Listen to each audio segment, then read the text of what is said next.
Good morning. ஒரு சம்பவம் என்னை மிகவும் தாக்கத்துக்கு உள்ளாக்கியது. ஒரு மகள், தன்னுடைய அப்பா டபுள் PhD. ஸோ என்ன பண்ணுறாருன்னா, இவளுடைய சிந்தனை இந்த உலகத்தில் எங்கள் அப்பா தான் ரொம்ப படித்தவர், டபுள் PhD, எல்லாரும் மதிக்கிறாங்க, பெரிய பொறுப்பில் இருக்கிறாருன்னு சொல்லிட்டு ரொம்ப திங்க் பண்ணிட்டு இருந்தாங்க.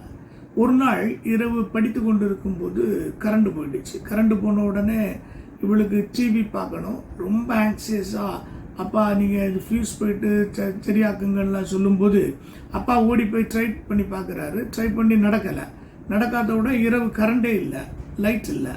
ஸோ இவன் ரொம்ப டிஸ்டர்ப் ஆகிட்டா. திடீர்னு அப்பா ஃபோன் பண்ணார். பக்கத்து வீட்டிலேருந்து ஒரு சின்ன பையன், ரொம்ப யங்காக, ரொம்ப ஒல்லியாக ஒரு பையன் வந்தால் கையில் ஒரு ஸ்க்ரூ ட்ரைவர் மாத்திரை கொண்டு வந்துட்டு டக்குன்னு போனால் அந்த ஃபியூஸ் கரியர் எடுத்து கரெக்டாக எல்லாமே செட் பண்ணி லைட் வந்துடுச்சு.